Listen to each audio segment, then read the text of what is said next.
All praises be to the Most High. Ahaya Ashar Ahaya. I am that I am.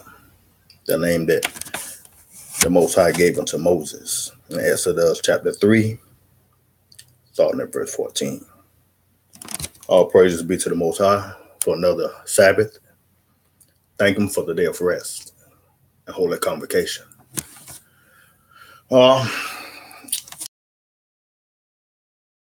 Did Messiah die on a cross or a tree? A lot of people and lacking knowledge because simply they don't study to show themselves approved. I heard someone say, if you want to hide something from someone, especially the miseducated or those who lack knowledge, if you want to hide something from them, then put it in the book.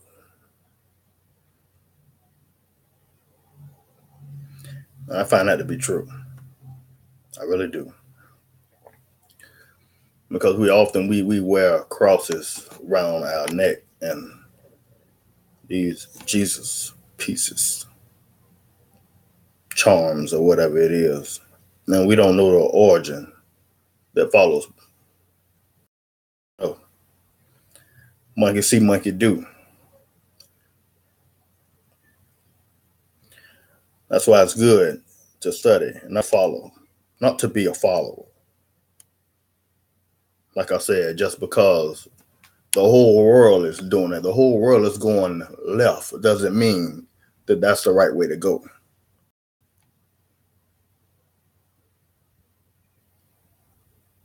And everybody is doing it.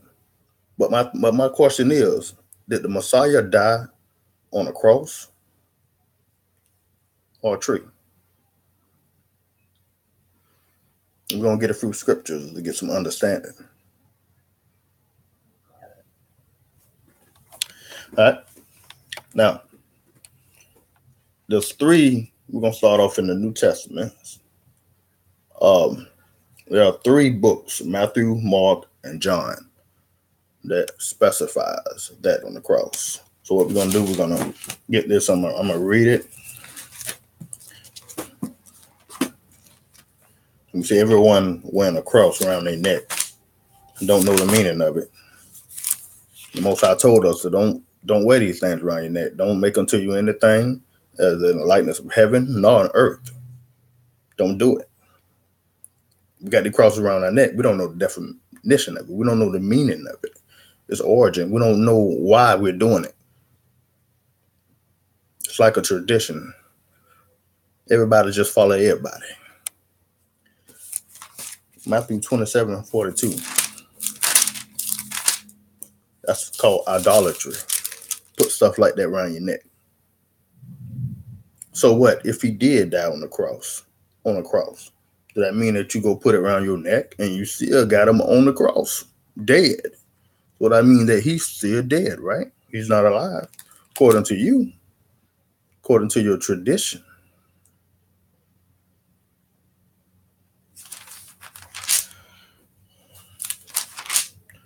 (27:42). Now this one here was up on whatever so-called cross. Okay, he saved others, himself he cannot save. If he be the king of Israel, let him come down from the cross, and we will believe him. All right, another one, Mark chapter 15.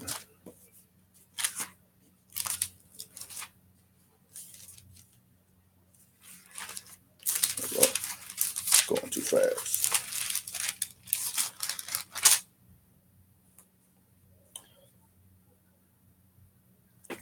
Mark chapter 15, verse 29, starting at verse 29. And they passed by, railed on him, wagging their heads, and saying, Ah, thou that destroyest the temple and build it in 3 days, save thyself and come down from the cross.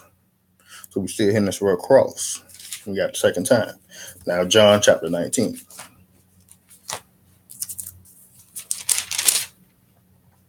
19 and 25. Okay. Now there stood by the cross of Jesus his mother and his mother's sister Mary, the wife, and Mary Magdalene. All right.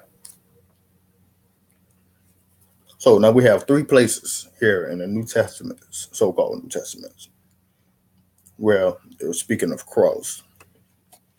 But let's look cross up. It actually was a poor translation when they translated it. So from the Strong's, let's see what it really was. G4716, Styros. From the base of 2470, a stake or post as set upright, i.e., a pole or cross as an instrument of capital punishment. Now we know an upright stake. We know a tree also set up like an upright stake. Upright. Don't have nothing to cross over it like that. So, an upright stake. Now let's see what stake really is according to the Bible. We're gonna start from the Old Testament. We're gonna start from Deuteronomy, right?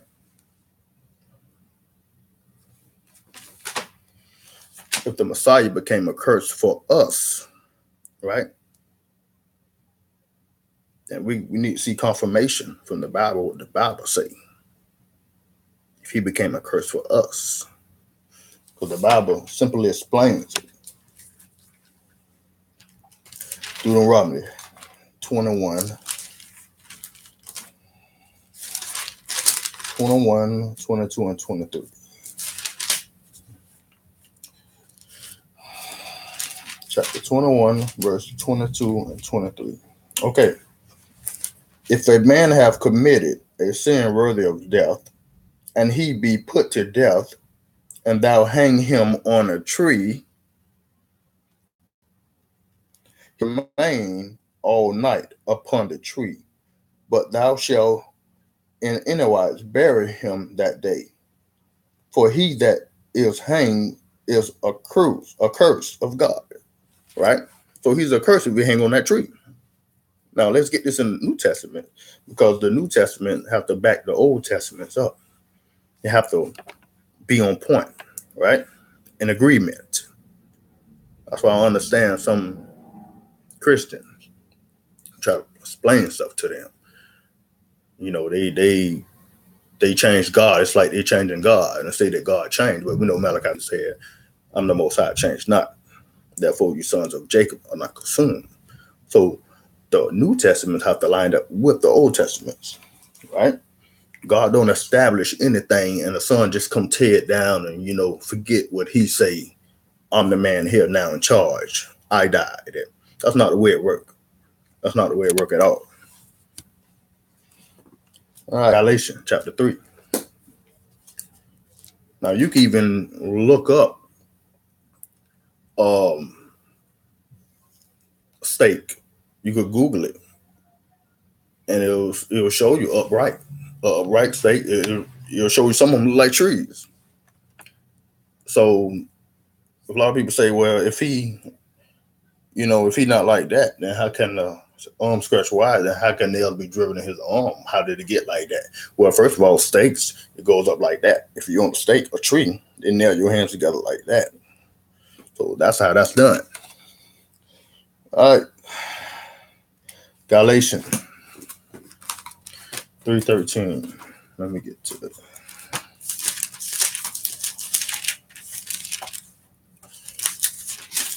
So after these few scriptures, we're gonna know what he died on. Then I asked the question, why you fools got these crosses around your neck? Okay, if he did die on the dang on cross, I don't care what he died on. I ain't finna have it around my neck. Because if we read, we'll know that we're not supposed to wear that stuff. Galatians 3 and 13. It reads, Christ has redeemed us from the curse of the law, which is a sacrificial law. That's what we're talking about. Being made a curse for us, for it is written, just like it's written 4 times in Deuteronomy. That's what we're talking about. It was written before. Curses every man that hangeth from a tree. See, you got it. From a tree. He was hung, he was done just like his brethren. He was from the tribe of Judah. And according to the Bible, Judah, the Israelites, they went into captivity. They was hung on trees and all that. So who's hung on trees? The so-called niggers. The so-called Negroes here in America. We was hung on trees. And he was from the tribe of Judah too. The Bible said that Judah is black unto the ground, Jeremiah 14 and 2. So he was done just like his brethren. And he was hung on a tree. Curses every man that hang on a tree. Let's get some more scriptures. More than 2 witnesses. We're going to have more than 2 or 3 witnesses to back this up, to confirm it. Acts 5 and 30.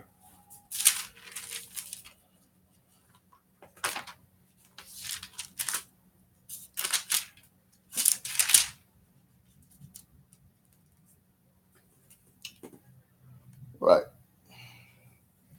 Acts 5 and 30 reads, the God of our fathers raised up Jesus, I'll go with that for right now, whom ye slew and hang on a tree. Who you killed and hang on a tree. Now here we see he was hung on a tree again. Now we see this. Same book, 10th chapter, 39th verse. 10:39. All right. And we are witnesses of all things which he did both in the land of the Jews and in Jerusalem, whom they slew and hanged on a tree.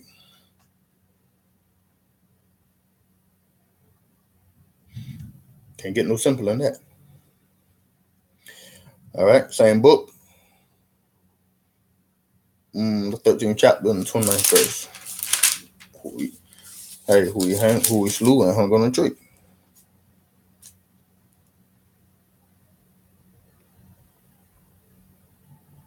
Let me see. 13, 29. Okay. And when they had fulfilled all that was written of him, they took him down from the tree and laid him in the scepter. Right. So there go another one. Now let's go to 1 Peter 2 and 24. 1 Peter 2 and 24. Now we got trees.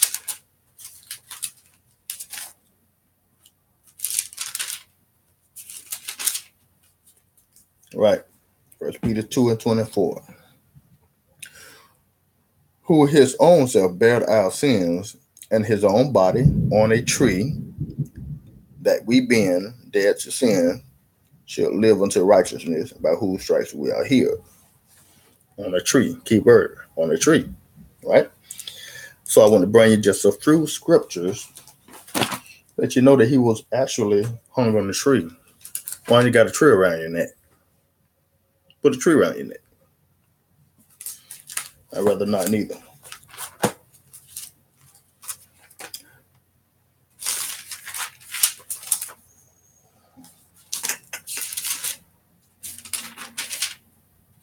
Just a few verses for the unlearned. Let you know that he was really hung on a tree. He became a curse. Curse of that man that hang on a tree. Exodus chapter 20, verse 4.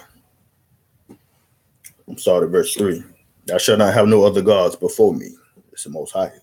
Speaking to the children of Israel when bringing them out of Egypt under the hand of Pharaoh.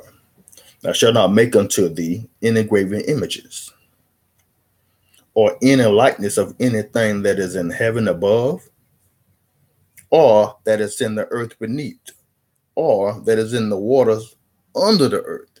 So don't make unto thee any graven images. Now we know these images, these Jesus pieces and the crosses and stuff, they are graven images. Some gold, some silver, but they are idolatry. He said, don't make anything that pertains to heaven. If there is a Jesus, don't make it. Don't put it on your neck. Don't worship it. Don't put it up or nothing. Don't bow yourself to anything. When you're putting that on your neck, you bowing yourself to it. And we know that the cross is of death, an instrument of death of the Romans. Yes. So we following man when we do these things. When we put these things around our neck. The Bible speaks of that gold and silver and stuff, and you putting it around your neck and wearing it, and yeah, the Bible speaks of it clearly. So, ladies and gentlemen, he was hung on a tree. Just like the Negroes when we was in slavery, our ancestors, on trees. He from the same tribe. I'm from the same tribe he was from. He is from the tribe of Judah. That's why they can't stand us. That's why they don't like us. They know. They know. It's not about who the best people, who the best nation. It's about who keeping the Most High commandments. So you could be an Israelite from whatever tribe, from the nation of Israel. But if you're not keeping the commandments of the Most High, you're not doing nothing at all. And it won't amount to anything.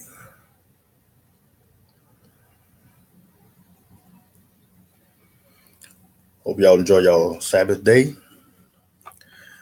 Be blessed. Don't forget, in order for us to get out of the predicament we're in, from being on the bottom, then we must keep the commandments of the Most High. We was only put here for one purpose.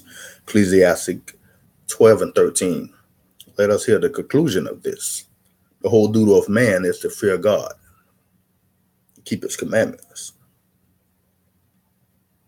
So without keeping the Most High commandments, we will forever be cursed. We will forever be the lowest people upon the face of the earth. We always have to borrow and not be the lender. We always be under and not over. The head will always be the tail and not the head. It's supposed to be the other way around. But instead, we serve our enemies in the land, but we know not. Oh, this is prophesied. Deuteronomy, the 28th chapter. The Negroes fulfill that prophecy. No matter what, who got to say. I don't care. Only thing you got to do is read it. I try to tell this Christian guy that we fit that prophecy. He said, no, man, you making yourself fit that prophecy. Man, it's just plain and clear. Read, man. And people just got veils over their eyes. And all this is prophecy. They killing us in the streets. We killing each other. We beneath. All this is prophesied. Because Deuteronomy, the first verse, the 20th chapter, the first verse through the 14th verse, it specifies, if you will keep the commandments, then all these blessings shall come and overtake thee.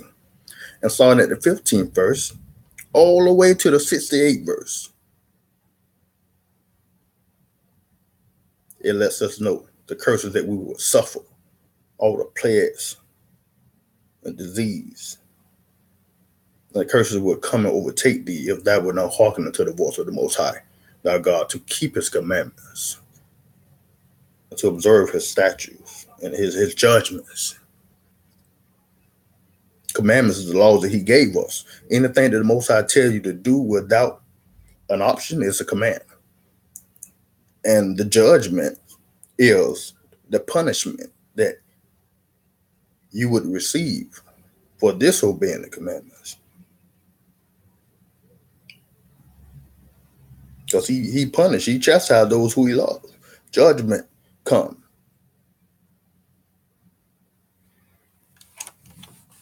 So y'all be blessed. I hope this could be helpful to someone. Happy Sabbath and shalom.